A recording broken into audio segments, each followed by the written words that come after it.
안녕하십니까. 제가 재미있는 이야기 하나만 해드릴게요. 제가 지난주에 여기 서가지고 저 노래 좀 하죠. 이랬더니 다들 그렇다 했는데 한 사람이 아니라 했거든요. 그 영미였어요.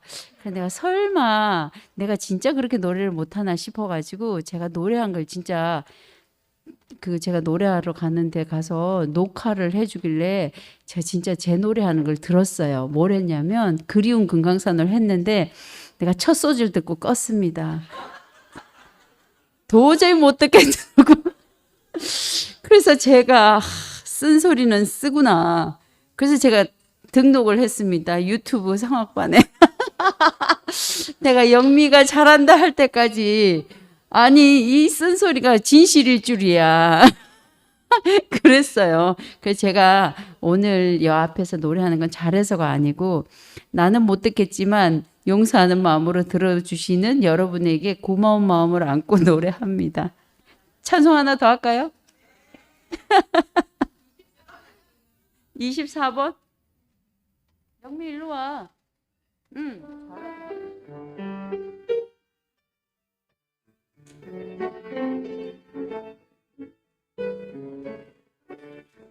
이거 좀 해줘봐. 나의 일생 살아가는 동안에 내 생명 되네. 세상 이 길 알지 못해도 나는 예수의 길 가네.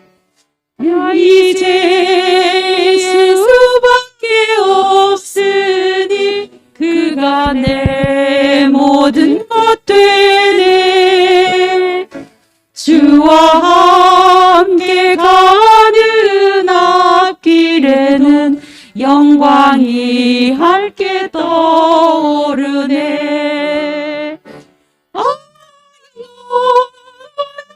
생명 안에서 새 사람 살아가네. 메마른 땅에 씨를 뿌려서 생명 주셨네. 우리 함께 살아가는 동안에 주와 함께 연합하네. 바벨론은 분열의 길일지라도 우린 연합의 길 가네.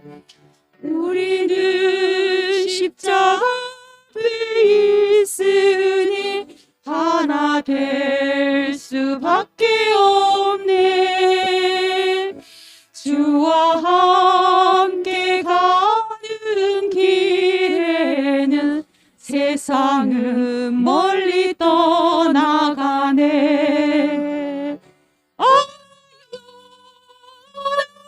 교회 안에서 새 나라 살아가네.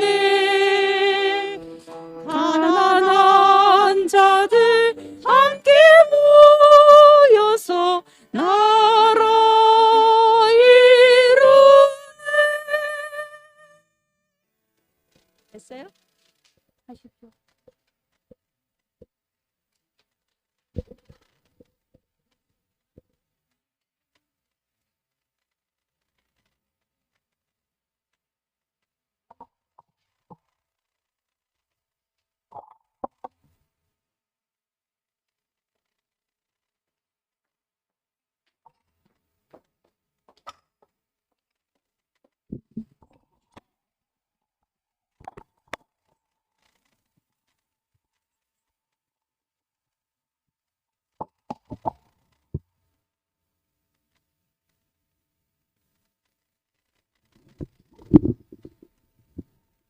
도시 집회를 시작하도록 하겠습니다.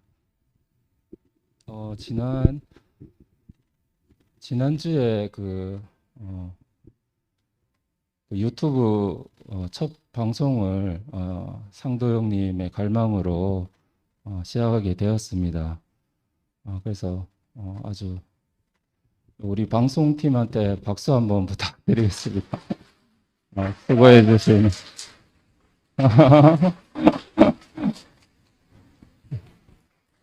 제일 중요한 건 기쁜 마음으로 이걸 하고 있다는 거를 참 너무 감사하더라고요. 예, 제가 교회 생활 하면서도 뭔가를 하는 것보다 내가 어떤 마음으로 하는가, 이게 참, 그리고 요 18년 동안 갈고 닦은 우리 찬송팀한테도 찬양팀한테도 박수 좀 부탁. 18년 동안 갈고 닦고 또 부족해서 더 이렇게 열심히 정진하시는 감사드리고요. 저는 그 지난주에 그 말씀 들으면서 이 복음이 여기에 갇혀 있을 복음이 아니다라는 생각이 들었고 대구교회를 넘어서 이 복음을 원하는 사람에게 누구라도 값없이 흘러내려가야 될 복음이라는 생각이 들었습니다. 그래서 이 우리만 그 구원의 우물을 먹을 게 아니고 누구라도 갇혀 있으면 갇혀 있을 복음이 아니니까 누구라도 이걸 복음을 값없이 먹고 구원의 우물을 마셔야 되겠다는 생각이 깊이 들고 우리가 이 담장을 허물어서 누구에게라도 다가가야 되겠다는 생각이 깊이 들었습니다. 그래서 오늘 또 어떻게 만유를 적시고 또 우리를 적실지 너무 기대가 되고요. 우리 오늘 2시 집회 말씀을 듣도록 하겠습니다. 큰 박수.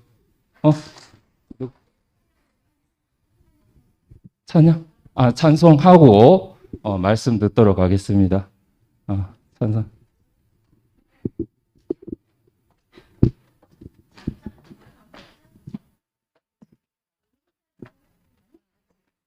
왜 10대?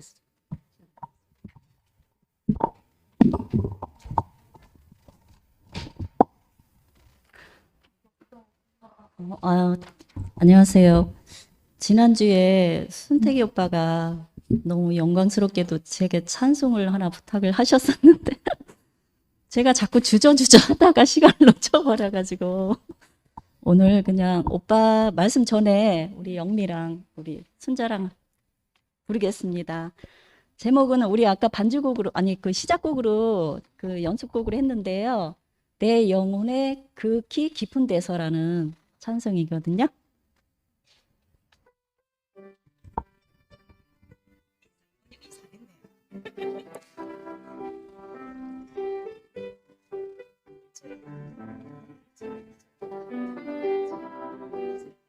내 영혼이 극히 깊은 데서 맑은 네, 잠깐만요.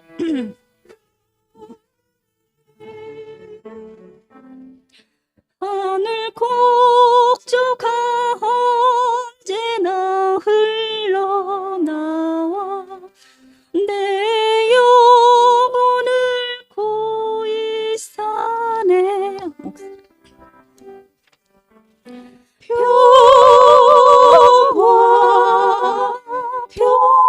평화로다 하늘 위에서 내려오네 그 사랑의 물결이 영원토록 내 영혼을 덮으소서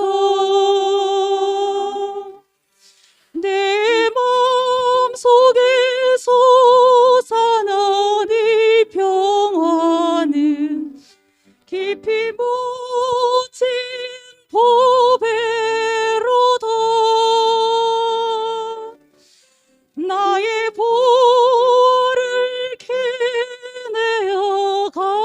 들어갈 자 그 누구로 안심일세.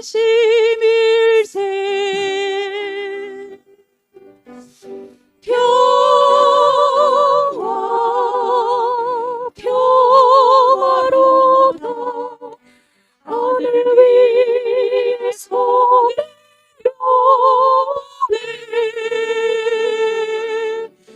그 사랑의 물결이 영원토록 내 영혼을 덮으소서. 내 영혼의 평화가 넘쳐남은 주의 축복을 받음이라. 내가 주야로 주님과 함께 있어 내 영혼이 편히 쉬네. 평화 평화로다 하늘 위에서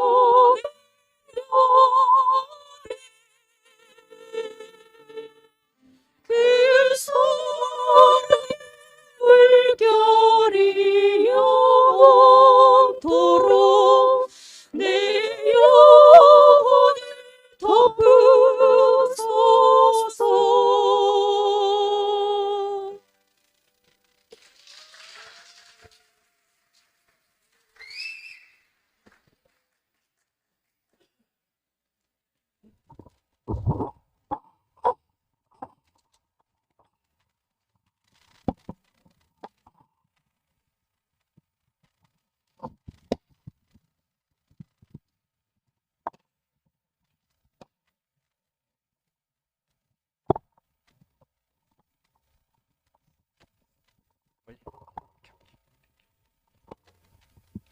먼저 이거 자꾸 그러더라고.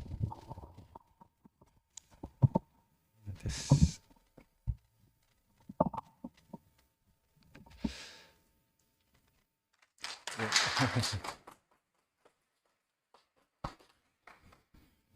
이 지영이가 벗으라고 해서 벗습니다.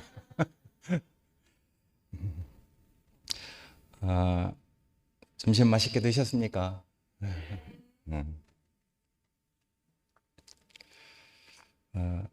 노래 들으니까 마음이 차분히 가라앉아서 정말 좋네요. 오늘 말씀은 너희 넉넉함을 사람들에게 알게 하라, 이런 말씀을 가지고 하겠습니다. 빌립보서에 있는 말씀인데요, 4장 1절에서부터 7절까지입니다.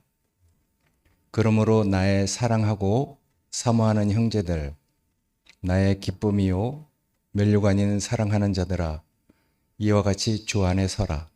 내가 유오디아를 권하고 순두개를 권하노니 주 안에서 같은 마음을 품으라. 또 참으로 나와 멍에를 같이 한 내게 구하노니 복음에 나와 함께 힘쓰던 저 여인들을 돕고 또 글레멘드와 그 외 나의 동역자들을 도우라. 그 이름들이 생명책에 있느니라. 주 안에서 기뻐하라. 다시 말하노니 기뻐하라. 너희 관용을 모든 사람에게 알게 하라. 주께서 가까우시니라. 아무것도 염려하지 말고 다만 모든 일에 기도와 간구로 너희 구할 것을 감사함으로 하나님께 아뢰라. 그리하면 모든 지각에 뛰어난 하나님의 평강이 그리스도 예수 안에서 너희 마음과 생각을 지키시리라. 아멘. 이 말은 사실은 바울 자신의 간증이죠. 형태는 권고형으로 되어 있지만은 사실은 자기 자신의 그 간증이고 서술형으로 이렇게 기록되어 있는 것이잖아요. 절대로 명령이나 지키라는 말이 아니죠. 그런 분이고 또 그런 분의 간증으로 들으면은 그런 말들은 우리한테 쉼을 주는 말씀이 되잖아요. 그리고 또 이제 그런 말씀하시는 분의 그 인격이 우리한테 이렇게 다 그려지면은 결국은 나도 저렇게 되면 좋겠다. 저 인격이 과연 정말 내가 도달할 것이구나. 이렇게 알게 되죠. 그럼 그 말씀이 우리에게 얼마나 소망을 주는 말씀이겠어요? 요즘 세대가 누가 뭐 충족 평가를 좋아합니까? 그러니까 다 싫어하거든요. 그런 건 다 옳은데 말을 들으면 부담이 되고 사실은 뭐 사람이 변화되지도 않고 양식도 안 되잖아요. 교훈이라는 것이 다 그렇죠. 세상 말씀들이 뭐 좋은 말씀들이 뭐 한두 가지가 있겠습니까? 세상에 널려진 게 좋은 말씀인데 근데 여기 있는 말씀은 그런 말씀이 아니잖아요. 그런 좋은 말씀이 아니고 지금 여기 있는 것처럼 형태는 다 권고형이잖아요. 같은 마음을 품어라. 내 동역자들을 도우라. 기뻐하라. 그리고 또 너희 그 넉넉함을 사람들에게 알게 하라. 아무것도 염려하지 마라. 뭐 이렇게 다 써 있고 뭐 들으면은 뭐 권고형처럼 이렇게 써 있지만은 사실은 말을 자세히 들어보면은 그게 서술형이죠. 자기 간증이죠. 그러니까 나는 이렇다. 내가 그리스도를 정말 존귀하게 여기고 그리스도가 내 몸에서 정말 확대되기 원하고 그리고 또 내 안에서 또 내 인생에서 그리스도가 가장 소중하기 때문에 바울이 그랬잖아요. 모든 것을 내가 정말 배설물로 여긴다. 그렇게 내가 그렇게 살기 때문에 난 이런 사람이다. 이렇게 얘기하는 것이거든요. 그러니까 우리가 그런 말을 들으면은 간증으로 이렇게 들리죠. 그러니까 우리가 이제 그런 말을 들으면은 정말 우리한테 소망이 되고 나도 사모하는 그런 마음을 갖게 된단 말이에요. 그래서 정말 나는 내 속에 그리스도의 마음을 정말 품고 예전에 뭐 바울이 그런 사람이 아니었었잖아요. 오히려 예수의 그 잔당들을 없애려고 다메섹까지 이렇게 쫓아가다가 정말 자기가 잊을 수 없는 그런 그 예수를 만나서 변화된 사람인데 그래서 정말 그리스도를 얻고 그 안에서 내가 정말 발견되기 원한다. 내가 죽음을 맛보고 죽음에 넘겨지는 것은 정말 내가 그리스도를 덧입기 원한다. 이런 사람이거든요. 그러니까 당연히 자기는 이제 정말 요새 우리 목사님 말씀처럼 정말 판이 옮겨진 사람이죠. 예수 안으로 옮겨진 사람이잖아요. 이열래 목사님이 in Christ. 그러니까 정말 옮겨진 사람이고 그러니까 이제 정말 다른 사람이 된 것이죠. 그러니까 정말 자기는 믿음을 지키고 달려갈 길 다 달렸으니 이제 나를 위해서 의의 면류관이 준비되어 있다. 항상 구하는 게 다른 것이고 자기는 어디에 속해 있는 사람인지 그걸 자기 자신이 아는 사람이거든요. 여기 성경에 써 있듯이 자기는 하늘 시민으로서 다른 것을 구하고 있는 사람이거든요. 그러니까 이제 내가 정말 내 속에 그리스도의 마음을 품었다. 그래서 그 안에서 나는 정말 발견되기 원한다. 이렇게 얘기하고 당연히 우리가 이제 땅의 것을 구하던 사람이 이제 하늘의 것을 구하게 됐으니까 그래서 이제 땅의 일에 대해서는 정말 이제 이렇게 넉넉한 관용한 마음을 갖게 됐기 때문에 이런 말씀을 이렇게 하는 것이거든요. 그래서 너희 관용을 베풀어라가 아니고 알게 하라. 이런 말이거든요. 베풀라고 하면은 얼마나 부담되겠어요. 전 옛날에 이런 말을 내가 뭘 해야 되는 그런 말씀으로 받아들였거든요. 그러니까 내가 그때 정말 고생을 많이 했어요. 목사님과 살면서 정말 다른 사람이 나를 어떻게 볼 것인가. 또 내가 다른 사람한테 나를 어떻게 보일 것인가. 그러니까 그런 프레임에 이렇게 같이 보이니까 내가 율법이라는 것이 율법주의라는 것이 정말 무서워요. 그래서 내가 정말 그때 10년 넘게 가식적으로 살았어요. 정말 위선적으로 살았거든요. 그래도 난 그래도 목사님 따라가면서 그래도 뭐 다른 사람이 나를 이렇게는 보지 않을까. 또 나는 내 자신이 또 뭐 이런 사람인 줄 착각도 하고 또 이런 사람으로 나를 보여야 된다고 생각했기 때문에 그 가식과 위선이 정말 살아보니까 내 많은 은혜를 가식과 위선이라는 그 구멍으로 한 방울 두 방울 그게 다 누수가 되는데 어느 날 내가 바짝 마른 사람이 됐어요.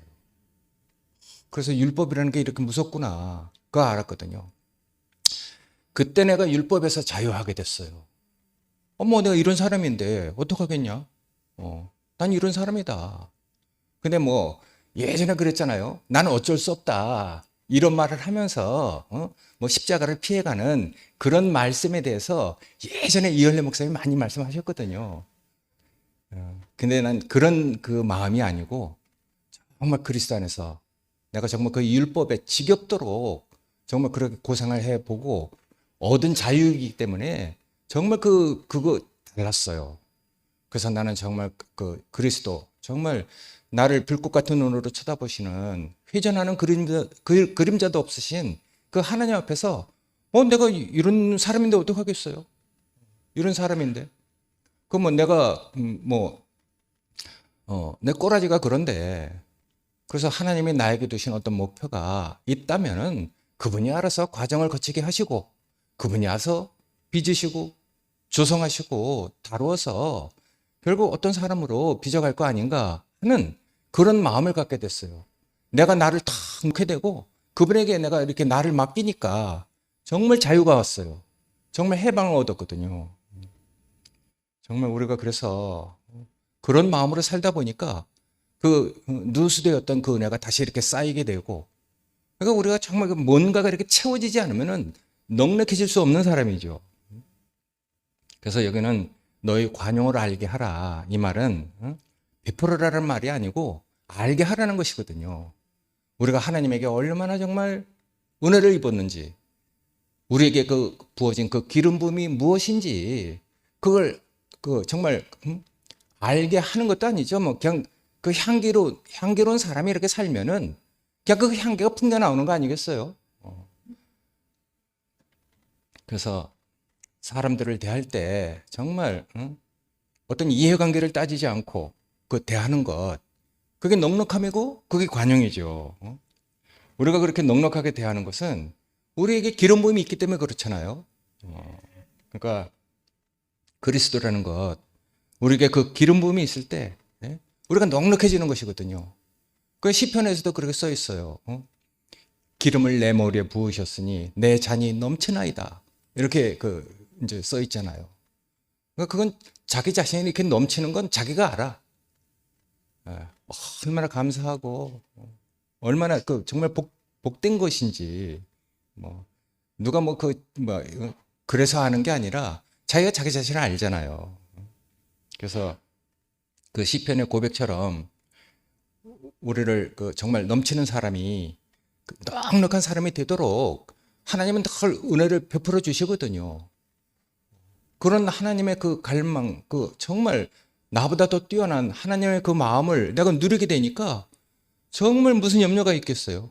무슨 걱정이 있겠어요? 정말 그 뒤로부터 정말 자유를 얻었어요. 위선적으로, 가식적으로 살지 않는 그런 삶을 살게 됐거든요. 그러니까 우리가 무엇으로 넉넉해질 것인가? 옳고 그르고 맞다 틀려다 이런 걸로 넉넉해지면은 내 안에서 판단의 독이 차이잖아요. 그러니까 우리가 정말 무엇으로 넉넉해질 것인가 우리가 다 경험해 봤단 말이에요. 옳고 그른 거, 그 선악과라는 것, 그것으로 넉넉해지면은 이상하게 맞기는 한데 옳기는 한데 이상하게 미워져. 판단이 돼. 정죄가 되고 나중에 그런 것이 우리가 알듯이 살인까지 가고 이러잖아요. 이거 무엇으로 넉넉해질 것인가? 마음은 은혜로서 굳게 하라. 이런 말이 있잖아요. 은혜로 넉넉해지고 은혜로 그 인생이 굳어진 사람, 이 사람은 다르죠.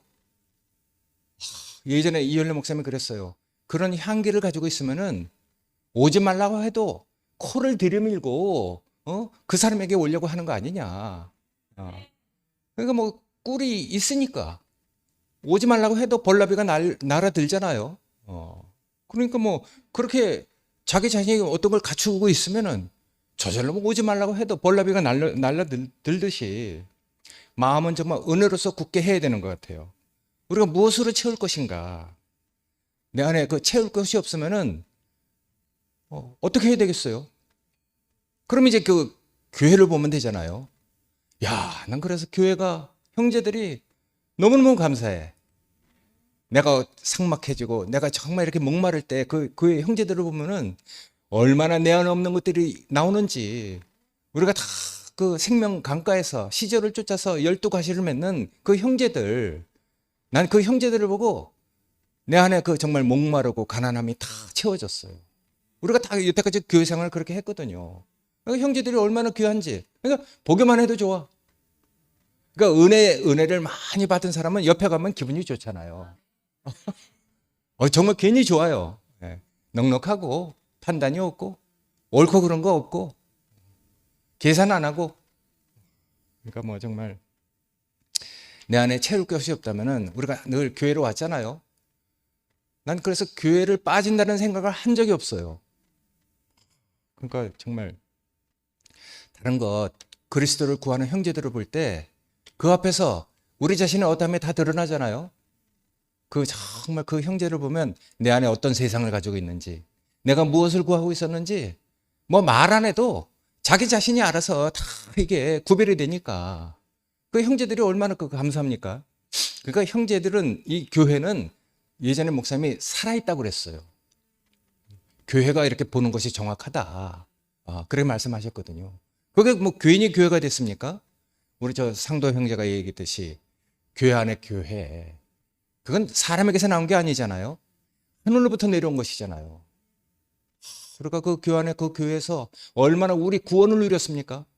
얼마나 영생이 우리한테 차고 넘쳤습니까?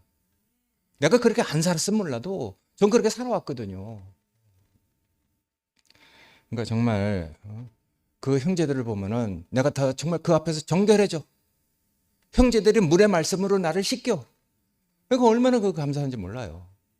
그래서 정말 우리에게 그 기름 부음이 없을 때는 교회 생활하고 교회 오고 아름다운 형제들, 향기를 가지고 있는 그 형제들, 그런 형제들을 보면 넉넉해지잖아요.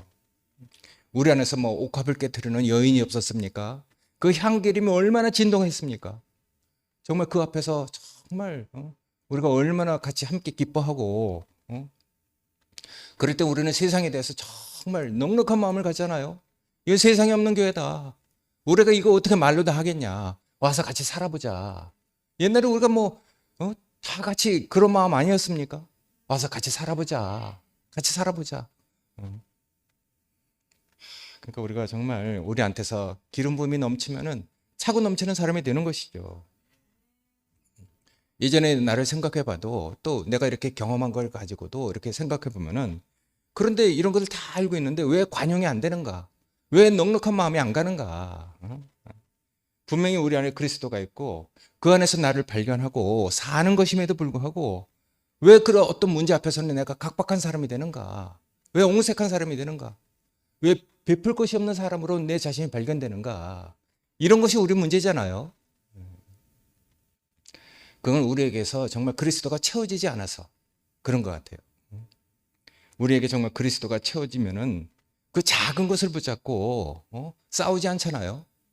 근데 내 안에 그 넉넉함이 없으면은 작은 걸 갖고 즉각적으로 빛보다 빠른 옳고 그르고 맞고 틀리고 하는 걸 가지고 막 이렇게 그 말하게 되죠. 그게 우리 안에 있으니까 그런 걸 보면요. 내 안에 넉넉한 게 없으면 바로 낚여가잖아요. 난 지겹도록 낚여봤어요. 근데 정말 지겹도록 해보니까 이제 안 하게 되잖아요. 지겹도록 해봐야 돼. 근데 이제 그렇게 해서 그것이 내 정말 육신이 되고 내 자신이 되면은 낚여라 해도 낚여갈 필요가 없는 것이죠. 그 지겨운 것을 왜 합니까? 개가 토한 것을 안 먹듯이 우리도 안 낚이게 되거든요. 우리에게 그리스도가 채워지지 않아서 그렇구나. 왜 시시한 것에 속상하고 왜 시시한 것에 내가 갈등을 할까? 그럴 때마다 내가 항상 그리스도가 없어서 그렇구나. 내가 목마르구나. 그럴 때 물 마시면 되죠. 형제들을 보면 되죠. 야, 그러니까 여기서 우리가 정말 어떤 사람인가가 또 이렇게 발견되니까 예레미야 거기 보면은 그러잖아요. 마치 깨진 항아리처럼 물을 가둘 수 없는 터진 웅덩이. 그게 나였어요. 왜 그렇게 내 자신이 그렇게 발견되냐면은 나를 위해서 무엇을 가두려고 하니까. 항상 이 내 자신이 문제란 말이에요. 그러니까 정말 터진 웅덩이 같은 내가 무엇을 가질 수 있는가? 그런 사람이 무엇을 한들 뭐가 되겠는가? 그 물이 고이지 않는 내 자신이 발견됐어요. 그래서 나는 말씀이 좋아. 하나님의 말씀이시고 말씀 하나님이 나에게 이렇게 탁 들리면은 내 자신이 바로 그 빛 앞에서 확 비춰지니까. 그래서 정말 그런 말씀을 따라서 이렇게 살아왔는데 이렇게 채워지지 않는 사람은요, 어떤 문제 앞에 서든지, 어떤 사람 앞에 서든지 넉넉해질 수가 없는 것이죠. 그러니까 우리가 너그러이 대할 수 없는 것은 내 안에서 넉넉한 것이 없어서 그랬다는 것이 내 경험입니다. 알고 보면 사람 자체가 그런 것이잖아요. 아담 자체가 어떻게 넉넉해질 수 있겠어요? 아담은 다 자기를 위해서 살기 때문에 마치 하나님이 무슨 은혜를 줘도 자기를 위해서 사는 그 아담은 마치 뭐 깨진 항아리처럼 깨진 항아리를 하니까 뭐 상도 생각나는데 미안해. 원래 그 인간 자체가 하나님이 볼 때는 선악과를 먹은 인간 자체가 자기를 위해서 살려고 하는, 그래서 자기 이름을 높이고 빛내려고 하는 그 아담 자체는요, 자기 자신을 위해서 뭔가 이렇게 가둬둘 수가 없는 그런 깨진 그 그릇이거든요. 그러니까 터진 웅덩이라고 볼 수 있죠. 원래 죽음을 가진 인간은 자기를 위해서 뭘 쌓아놓을 수 없대요. 그러니까 이제 나중에 그게 깨달아지면은 인생 다 살고 나서 뭔가를 가져갈 수 있는 게 없어. 뭔가 자기가 붙잡고 이게 나라고 해야 되는데 그게 안 되니까 결국 인생은 허무하다 이렇게 하고 이제 다 죽는 거 아니겠어요? 그러니까 구조적으로 하나님이 우리를 그렇게 지어놓은 것 같아요. 그러니까 우리를 위해서는 정말 뭘 가질 수 없는 그런 사람인 것이죠. 그런 사람으로 하나님이 우리를 지어놨기 때문에 그게 은혜인 것 같아요. 그래서 이 인생의 그릇에 자기를 위해서 물을 저축하려고 하면은 아무리 채워도 채워지지 않는 그런 그릇이잖아요. 그러니까 그게 이제 성경적으로 얘기하면 무적행이 되는 것이죠.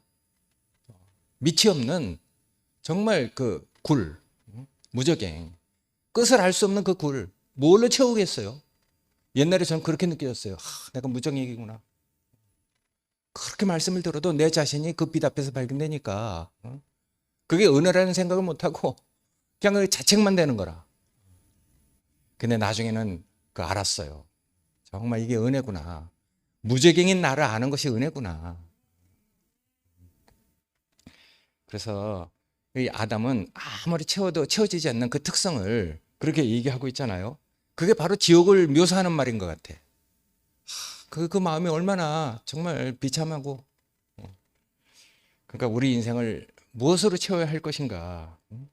우리가 다 살아봤잖아요. 사랑을 해본들 그게 뭐 채워지겠어요? 드라마를 보니까 아무것도 안 하고 푹 빠지는 것이 사랑인데 너무 좋으면 이제 나중에는 헌신하게 되죠. 너무 헌신하면은 헌신짝처럼 버려집니다.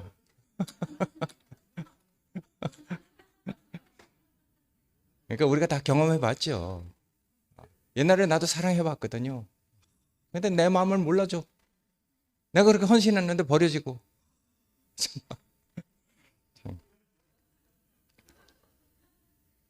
그러니까 내가 원하는 것은 정말 채울 수 없는 것이구나. 그런 것을 알게 됐어요. 그래서 스스로를 채우려고 하면은 채워질 수가 없어요. 그래서 정말 나중에 알게 됐죠. 그리스도가 내 인생에 채워져야 되는 것이구나. 그래서 하나님의 기름 부음, 그 그리스도, 우리 인생에 채워질 것이 무엇인가? 그리스도가 채워지면 내 잔이 넘친다. 이렇게 되잖아요. 그 기름 부음이 뭐 괜히 만들어집니까? 모략이라는 거, 육계라는 것, 그게 나무가 부러지거나 잘려져서 나온 수지잖아요. 우리 인생이 그렇게 잘려졌을 때 우리 얼마나 고통스럽습니까?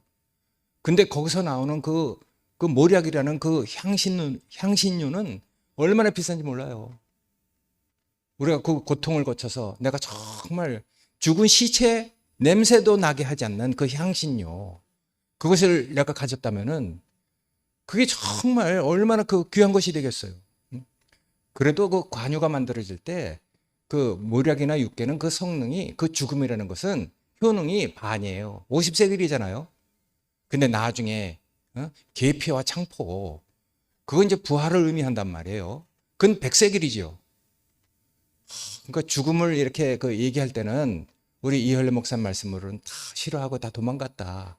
우리 뭐 다 도망간 사람이니까. 난 도망갔거든요.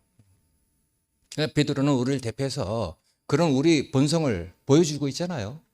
근데 다시 오순절날 정말 그 죽음의 늪에서 솟아온 그 창포, 그리고 또 이 향기가 그 육계의 향기가 아니고 그것이 바깥으로 퍼져나오는 그 계피의 향기, 그게 우리에게 이렇게 탁 벗어나올 때 내가 얼마나 넉넉한 사람이 됩니까?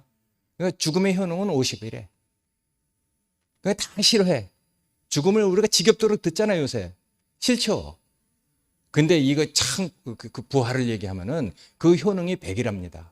근데 아무리 그렇게 해서 우리가 그렇게, 관유의 어떤 그 재료로 우리가 이렇게 조성되고 빚어져 간다 할지라도 거기에 하나님의 은혜를 상징하는 감람류, 한흰이 섞이지 않으면은 관유가 될 수 없어요. 그러니까 우리가 정말 그런 관유가 말이 있는 게 아니잖아요. 난 성경 얘기를 하는 게 아니에요. 그런 관유가 만들어지는 것이 내 인생이고 여러분들은 인생 아니었어요. 난 이거 성경 얘기를 하는 게 아니거든요. 성경을 빌려서 얘기하지만 내 인생에 거기 다 녹아 있어요. 그러니까 우리 인생에 그리스도가 채워질 때만, 그 기름 부음이 있을 때만, 내가 뭐 내 자신이 기름이 된 거죠. 은혜로 기름이 부어졌어. 감람나무가 부어졌어. 내가 아무리 그렇게 다뤄졌다 할지라도 감람나무 한인이 섞이지 않으면은 내가 어떻게 하나님의 기쁨이 되고 여호와가 어떻게 나의 힘이 되겠어요. 그러니까 우리 인생에 채울 하나님의 위임, 그것 때문에 우리가 사람이 되는 것이거든요. 그렇기 때문에 하나님은 그런 사람이 귀하다고 하시는 것이죠. 그러니까 정말 하나님의 생명과 본성으로 하나님을 담을 그릇으로 내 자신이 발견되면은 내 자신이 정말 차고 넘칩니다. 이렇게 되잖아요. 이 질그릇 속에 보배를 담았다. 그런 고백은 뭐 우리가 다 할 수 있는 것이죠. 그 뭐 바울만 하는 고백입니까? 우리만큼 다 하잖아요. 그러니까 그게 관념적인 말이 아니고 그 그리스도가 채워질 때 우리 안에서 그걸 내 말로, 내 간증으로 할 수 있는 것이죠. 그때 나는 터진 웅덩이가 아니죠. 뭔가 은혜를 채울 수 있는 그런 사람은 내 자신이 발견되니까 정말 이제 감사하잖아요. 밑바닥이 없는 굴이 아니지. 잔이 넘치는 그릇으로 우리가 살 수 있게 되는 것이죠. 그럴 때 넉넉하게 될 때 우리가 이제 그런 마음이 흘러가는 것이잖아요. 그러니까 옹색한 사람은, 자기에게 뭔가 채워지지 않은 사람은 다른 사람에게 뭐 할 수가 없어. 그래서 이거를 베풀어라 하는 말이 아니고 알게 하라는 말이거든요. 자기한테 차고 넘치는 것이 있을 때 그건 저절로 알게 하는 것이니까, 향기처럼 우리가 이렇게 맡게 되는 것이니까. 우리에게 정말 그 기름이 채워져야지 우리가 넉넉하고 여유 있게 정말 관대하게 되잖아요. 바울이 그런 말을 했지만은 교회 안에서도 우리 그런 것들을 보잖아요. 그런 모습을 다 보이고 있어요. 그리스도를 얻고 누리면은 다른 거 다 내려놔도 아쉬울 거 없는 사람이 되죠. 우리 요 앞에 윤채가 있지만은 자기도 자기 자신을 보고 놀랬다 하잖아요. 나라를 세우는 데 있어서 상근이 오빠와 봉순 자매와 내가 겪은 그 상처는, 그 어려움은, 그 고난은 아무것도 아니구나. 오히려 정말 내가 할 수 없는 그런 하나님 나라를 위해서 그렇게 정말 자기 올바른 자리에서 그렇게 말씀해 주고 있는 그 오빠가 너무 감사해서 자격이 없는 마음, 정말 언제 기회 되면 내가 식사라도 사드리고 싶다. 이런 마음이 생긴 거예요. 원래 그런 마음이 없으면 그런 마음이 나오겠어요? 그게 다 감춰져 있던 거죠. 근데 어떤 그 기회가 어떤 요인이 돼서 그게 이렇게 싹 발현돼서 나온 것이잖아요. 정말 그런 것이 없으면 나올 수도 없어. 근데 우리 안에 그런 것이 다 이렇게 그런 DNA가 다 이렇게 숨겨져 있기 때문에 어떤 요인을 통해서 그게 막 발현되니까 내가 식사를 사드리고 싶다. 나도 그 말 들을 때 깜짝 놀랐어요. 윤철가 겪는 어려움 다 알거든요. 얼마나 많은 어려움을 겪었는지 몰라. 그 일일이 뭐 다 말을 못 하겠지만은 정말 우리 인생이 어디에서 관용이 되는가, 우리가 어디서 넉넉해지는가. 그러니까 바울이 얘기한 것처럼 우리 시민권이 하늘에 있다. 그러니까 나라를 찾으려 하는 마음, 그걸 가질 때 나라가 회복되는 데 있어서 나하고 그 일은 지극히 정말 작은 일이다. 이렇게 느껴진 것, 난 그 마음이 정말 너무 은혜가 됐어요. 그렇게 알면은 우리 몫이 달라지잖아요. 내가 차지해야 할 몫이 다른 거지요. 원래 우리가 그런 몫을 가지고 우리가 인생을 살아야 되는데 우리가 시시한 것, 뭐 이렇게 속상한 것, 여기에 이렇게 매이다 보니까 우리가 이제 채워지지 않는 그릇으로 발견된단 말이에요. 그래서 우리는 정말 이런 교통을 하는 것이잖아요. 그러니까 우리가 우리 몫이 다른 데 있구나, 그거 알게 하는 말씀. 예수가 빌라도 앞에 섰을 때 그렇게 얘기하잖아요. 내 날은 여기 속한 것이 아니다. 그 어려운 말, 못할 말이 아니죠. 바로 우리 앞에서 어떤 사람이 하잖아요. 나라가 이렇게 딱 보이니까 아이고, 나하고 있었던 일은 지극히 개인적인 일이구나, 작은 일이구나.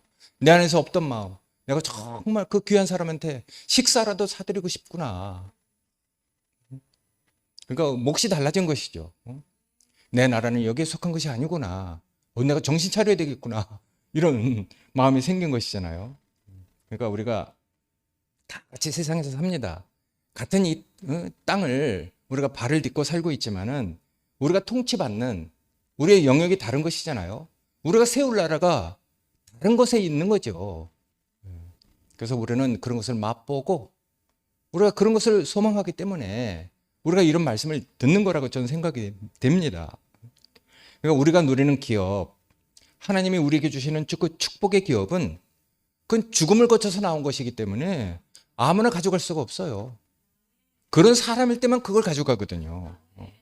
그러니까 정말 그 진주문 늘 열려 있잖아요. 그런 사람들로 문이 된 거야. 3,000겹의 껍질을 가지고 진주가 만들어진대요. 괜히 만들어지는 게 아니라 얼마나 아까는 그 모략으로 육계로 표현했지만은 이 진주, 자기 죽음을 가지고 3,000겹의 껍질을 가지고 진주를 만들어내잖아요. 진주라는 그 보석의 특징은 그 보석 장사가 있지만은 다른 다이아몬드나 금이나 이런 것들은 더 빛나는 보석이 있을 때는요, 그 빛나는 보석 때문에 자기의 색깔을 잊어버려. 근데 진주는 항상 승리를 의미하는 것이기 때문에 아무리 빛나는 빛이 그 보석이 있다 할지라도 자기의 그 고유한 그 빛깔, 그걸 절대로 잊어버리지 않는데, 다른 그 보석의 영향을 받지 않는데요. 그래서 진주가 그 승리를 의미하는 것이라고 그렇게 얘기하는 것이거든요. 그 진주, 죽음을 거쳐서 나온 것이기 때문에 누가 가져갈 수가 없어. 가져가면 그 사람도 그렇게 되는 것이니까 가져가면 좋죠. 그렇기 때문에 진주문 늘 열려 있잖아요. 종일토록 닫을 필요가 없는 것이죠. 누구든지 이 복을 가져가려면은 진주문으로 들어와서 자기가 진주가 돼야 되기 때문에 과정을 거쳐서 그게 그렇게 되는 것이거든요. 순간적으로 되고 즉시 되는 거 아니고, 전 그렇게 생각돼요. 그래서 늘 열려 있는 사람, 또 그걸 가져간다고 해서 내 인생의 복이 줄어드는 거 아니잖아요. 가져가면 더 좋지. 그래서 옛날에 열려 목사님은 그랬어요. 누구든지 가져가라. 모판에서 이게 완성됐으니까 가져가서 자기 논에 갖다 뿌려라. 뿌린들 그게 다 되겠어요? 죽음을 거쳐서 나온 것이기 때문에 어떤 사람은 되는데 어떤 사람은 안 돼. 왜냐하면 그게 없으면 안 되는 것이니까. 하나님께 빚어지고 조성되고 다뤄진 내 나이 130살 험난한 인생을 살았다. 그런 사람이 바로를 축복하잖아요. 그 괜히 그렇게 축복하는 게 아니에요. 레바논의 그 백향목처럼 얼마나 정말 그 나이테가 조밀한지 밀도가 정말 높잖아요. 그러니까 성전의 그 무게를 지탱할 수 있는 것이죠. 하루아침에 자란 이 버섯 같은 걸 가지고 어떻게 성전의 무게를, 그 인생의 무게를 어떻게 지탱할 수 있겠어요. 그러니까 누구든지 가져가서 심어라. 이 안으로 들어와라가 아니죠. 누구든지 가져가라.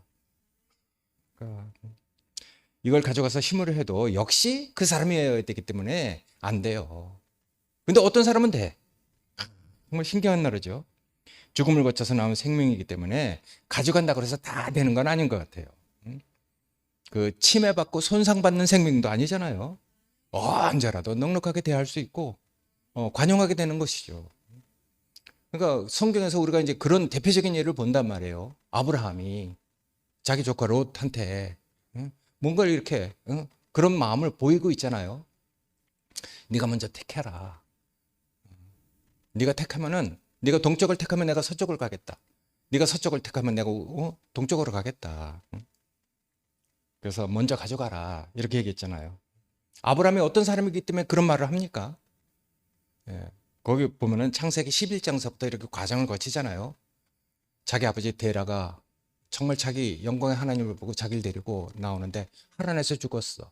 그래서 갈 바를 알지 못하고 그렇게 헤매다가 또다시 하나님의 말씀을 듣고, 그리고 이제 가나안 땅으로 가잖아요.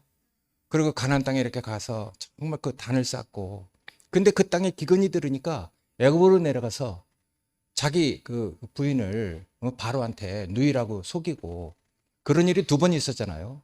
근데 하나님이 도우셔서 살아난 사람. 그래서 베델에서 다시 단을 쌓고, 베델에서 단을 쌓고 여호와의 이름을 불렀어요. 여호와의 이름을 부르다는 거, 그게 성경 기준이 아니에요. 그 사람이 그런 사람이 된 거죠. 정말 자기가 정말 죽을 고비, 정말 그 아내를 뺏길 그런 그 위기에서 하나님이 나타나셔서 잘 도운 것이 있기 때문에, 그래서 이제 여호와가 정말 나를 지키시는구나. 그래서 여호와의 이름을 베델에서 단을 쌓고 부른 것이거든요. 아브라함은 부르심에 소망이 있었어요. 내가 너 자손으로 하여금, 또 너는 열국의 아비가 되게 하고 너 자손으로 하여금 천하 만민이 복을 얻게 하겠다. 이런 약속을 받은 사람이잖아요. 물론 그렇게 받았다 할지라도 자기 자신이 아직 그런 사람을, 하나님의 경륜을 이룰 수 없는 사람이기 때문에 과정을 거친 건 우리가 이세마리를 통해서 다 알고 있으니까. 그러니까 정말, 그래서 이제 아브라함은 그때 그런 하나님을 알기 때문에 네가 먼저 택하라, 먼저 가져가라 이랬거든요. 근데 그 땅을 보니까 소돔과 고모라 성, 여호와의 물된 동산처럼 보여. 아니 누구라도 그게 그렇게 보이면 가져가죠. 근데 그게 이제 나머지 땅이 있잖아요, 가나안. 근데 이제 거기서 또 이렇게 이제 옮겨서 그 헤브론으로 옮기잖아요. 하나님과 그 교통을 상징하는 헤브론으로 옮겨갖고 거기에다가 마물의 상수리 숲을, 그 풍성을 의미하는 것이거든요. 거기서 이제 여호와를 위해서 또 단을 쌓아. 그러니까 사람이 그런 사람이거든요. 정말 넉넉한 사람. 그런 사람이니까 이제 아브라함이 롯에게 그 관용을 베풀고 먼저 좋은 땅 다 차지하고 갔는데 나중에 또 이 롯이 또 잡혀가잖아요. 근데 자기 집에서 길 이혼자 300몇 명을 데리고 그것도 롯을, 자기 조카 롯을 구하러 가고. 사람 같으면은 네가 좋은 땅 차지해 갔으니까 네 그런 땅, 죄악이 관영한 땅 그 차지하고 갈 때 내 알아봤다 뭐 이런 게 아니고 정말 숨은 감정이 없는 사람. 거기 어디라고 거길 쫓아갑니까? 그래서 자기 조카 롯까지 다 구해오는 사람. 정말 사람이 다르잖아요. 우리처럼 뭐 숨은 감정을 가지고 있는 사람이 아니야. 그 사람은 정말 넉넉한 사람이고. 왜냐? 하나님이 자기에게 두신 소망을 알고 있는 사람. 그걸 소망으로 정말 그 길을 가지고 있는 사람. 그러니까 하나님이 우리를 부르시는 해법이 그런 것 같아요. 문제 자체를 없애고 그 문제를 해결하는 게 아니라 우리를 다른 자리로 옮기셔서 그 문제를 해결하잖아요. 그래서 그 문제하고 상관없이 우리를 살게 하신단 말이에요. 하나님의 방법은 늘 그런 해법으로 우리를 부르고 있어요. 정말 보아스 얼마나 넉넉합니까? 자기 그 농사진 거 일부는 항상 남겨두고 지나가는 사람들 다 이렇게 먹게 하잖아요. 그런 넉넉함이 있기 때문에 그 롯이 시어머니를 따라온 나오미를 따라온 롯이 구원을 얻어서 나중에 또 보아스가 자기 옷으로 덮어서 나중에 다윗의 할머니가 되잖아요. 참 넉넉한 사람. 그러니까 우리가 그런 넉넉함을 가지고 어떤 문제를 해결해 주시는 분이 우리 하나님이에요. 이 말씀 준비하면서 또 이제 뭐 계시로 이걸 보는데 그 4장까지는 얼마나 뭐 7교회에 대해서 얘기합니까? 근데 4장 이후로부터는 완전히 그 계시록의 7교회가 환난을 받고 있어요. 고난을 받고 있거든요. 근데 어떻게 그 문제가 해결되는가? 거기서 보면은 4장 이후로는요. 땅에서 겪는 환난을 다 보는 것이거든요. 그러니까 이리로 올라와라. 거기 보면 그래요. 이리로 올라와라. 하늘에서 내가 다른 것을 보여주겠다. 땅에서는 그 문제가 안 보이거든요. 그러니까 이리로 올라와라. 그래서 다른 걸 보니까 그 문제가 왜 그렇게 됐는지 그게 훤히 보이는 것이거든요. 우리 이사야도 그랬잖아요. 막 그냥 막 그 이스라엘이 막 정말 콩가루 집안이 됐을 때 이상을 보잖아요. 성전의 기둥이 흔들리고 성전에서 연기가 나는데 스랍들로 하나님의 영광이 하나도 손상받지 않는 그런 영광을 받기 때문에 아수르나 애굽 이런 것들이 다 하나님 앞에서는 불타라나면 부지깽이다. 그 철장하고 부지깽이가 써면 어떻게 되겠어요? 그러니까 아수르나 정말 이런 애굽, 바벨론 이런 것들이 이사야 그 눈에는 다 타다나면 부지깽이로 보여. 근데 왕들은 그 말을 안 들어. 근데 나중에 히스기야가 그 말을 믿잖아요. 그래갖고 이스라엘이 지켜지는 거야. 그러니까 정말 어떤 사람 눈에는 그 세상이 그렇게 부지깽이로 보이는 것이거든요. 어떤 사람에게 그렇게 보이는가? 계시록의 표현을 빌리자면은 이리 올라와라. 땅에서는 교회가 환난을 겪고 있는데 올라오래. 그래서 하늘로 올라가서 또 다른 이상을 보는 것이잖아요. 위에서 보는 거죠. 위에서 보니까 사정이 달라. 그것이 22장까지 이어져요. 근데 나중에 그러잖아요. 22장 거 11절에는 불의한 자는 그대로 불의를 행하고 더러운 자는 그대로 더럽고 의로운 자는 그대로 의를 행하고 거룩한 자는 그대로 거룩하다. 그러니까 이런 사람은 여전히 거룩하고 저런 사람은 또 여전히 그렇지만은 하나님이 지키시는 그 의로운 사람은 그거하고 상관없는 그런 사람으로 살고 있는 모습을 보여주는 것이거든요. 그래서 여기 그래요. 보라, 내가 속히 오르니 내가 줄 상이 내가 있어 각 사람에게 그 일한 대로 내가 갚아주리라. 이렇게 얘기하잖아요. 그러니까 다 자기만큼 대우를 받는 것 같아. 그러니까 어디까지 이르렀든지 이런 만큼 행하라. 그러니까 우리가 교회를 환난에 빠뜨리고 고난을 겪게 한 그런 것들의 결국을 보게 됩니다. 그래서 술객들과 개들과 행음자들과 살인자들과 우상 숭배자들과 거짓말을 좋아하며 지어내는 자마다 성 바깥에 있느니라 이렇게 하거든요. 그러니까 정말 성 바깥에서는 그런 여전히 불의를 행하고 있는 일이 벌어지고 있다는 것이거든요. 근데 여기서 이제 다른 것을 보죠. 보라, 다윗의 뿌리, 그 다윗의 자손, 여자가 낳은 아이가 장차 철막대기로 만국을 다스리고 어둠을 밝히는 그 광명한 새벽별로 떠오를 것이다. 이런 이상을 보잖아요. 그래서 가축인 당한 어린 양이 보좌에 앉으신 것을 본단 말이에요. 그런 이상을 보니까 땅에 그 교회의 환란은 그대로 있는데 다른 이상을 보니까 이제 그거하고 상관없는 사람으로 이제 살게 되는 것이잖아요. 그러니까 이런 것을 보면은 현실은 그대로 있더라도 다른 눈으로 보니까 그 문제를 승리하게 되는 것이죠. 그렇게 되면은 어떤 일에도 휘둘릴 필요가 없죠. 침해를 받지 않는 사람으로 서 있게 되잖아요. 인식이 다른 것으로 채워지고 다른 눈으로 현실을 보는 것이죠. 그럼 넉넉하고 누구라도 뺏어갈 수 없는 하나님의 위로를 가진 사람이 되니까 이 사람은 다른 사람이죠. 현실하고 달라. 그러니까 우리에게 정말 그 이상이 보여진다는 게 정말 놀라운 것 같아요. 그러니까 주 안에서 그러잖아요. 같은 마음을 품어라. 나의 동역자들을 도우라. 기뻐하라. 그리고 또 다시 말하노니 기뻐하라. 너희 넉넉한 것을 모든 사람에게 알게 하라. 우리한테 넉넉한 게 정말 사실은 그런 DNA, 우리한테 차고 넘치는 넉넉함이 다 있어요. 우리가 이런 사람인지 몰랐잖아요. 근데 이런 환경을 거쳐보니까 내가 정말 교회밖에 없는 사람이고 교회가 없으면 안 되는 사람으로 우리 자신이 지금 다 이렇게 자기 자신을 알게 되잖아요. 그러니까 정말 아무것도 염려하지 말고 모든 일에 기도와 간구로 너희 구할 것을 감사함으로 하나님께 아뢰라. 그렇게 얘기한단 말이에요. 그런 모든 지각에 뛰어난 하나님의 평강이 너희를 그리스도 예수 안에서 너희 생각과 마음을 지키시리라. 이렇게 얘기했어요. 그러니까 나중에 우리가 막 이런 생각 저런 생각 때문에 우리가 괴롭잖아요. 뭐 어떤 걸 보면 자꾸만 그 빠른 생각이 들어오니까. 근데 나중에 이제 정말 이런 것을 보게 되면은 내 안에서 그 생각이 사로잡히잖아요. 그래서 정말 내가 모든 생각을 사로잡아 주께 복종시키고 마땅히 생각할 그 이상의 생각을 하지 않는다. 그 얼마나 우리에게 쉼을 주는 말씀인지 몰라요. 우리가 생각한들 이렇게 되겠어요, 저렇게 되겠어요. 모릅니다.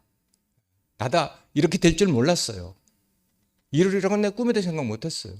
나는 내 자신이 항상 나를 생각할 때 난 앞에서 말씀을 한다거나 내가 인도자가 된다는 생각을 난 정말 일도 해본 사람이 없는 사람이에요. 근데 어쩔 수 없이 이렇게 하게 됐는데 하여튼 돌아가면서 한 달에 한 번씩 이 정말 아름다운 형제들이 돌아가면서 이 자리를 채웠으면 좋겠어요. 그런 형제들이 너무 많으니까. 그래서 우리가 정말 주 안에서 같은 마음을 품고 우리가 동역자들을 돕고 정말 기뻐하는 마음으로 넉넉한 마음으로 우리가 뭔가 이렇게 베풀 수 있는 알게 할 수 있는 그런 마음을 가졌다는 게 감사하고 모든 지각에 뛰어난 하나님의 평강이 우리를 늘 지키고 있습니다. 아까 그 노래를 듣는데 얼마나 그런 것이 느려지는지 정말 감사하거든요. 이건 정말 명령이나 지키라는 말이 아닙니다. 그분의 간증으로 우리가 이렇게 듣게 되고 정말 그분이 그런 사람이구나. 저 인격, 정말 저 인격이 정말 내가 앞으로 그렇게 되어야 할 정말 내 삶의 표대구나. 그래서 내가 정말 다 됐다 함도 아니고 다 이뤘다 함도 아니지만은 내가 부르심의 상을 향해서 달려간다.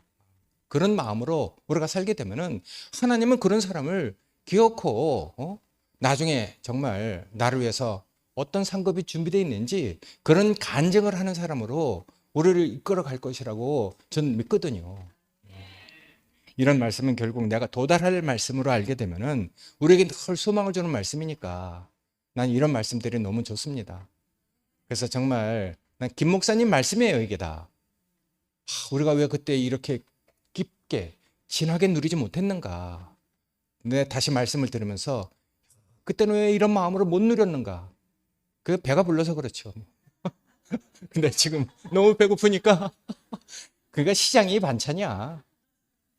너무 배고프니까 정말 다시 씹어봐도 정말 맛있고 그래서 뭐 옛날 소가 반출한다고 하잖아요. 되새김 할 때마다 이 말이 다시 누려지고 다시 기뻐지고 나도 정말 이런 말씀을 할지 몰랐어요. 여호와가 나의 힘이다. 그게 말이 아니고 정말 저에겐 힘입니다. 그래서 나의 기쁨이고 정말 나의 노래고 그렇거든요. 하여튼 우리가 이런 모임을 하게 돼서 너무 감사합니다. 고맙습니다.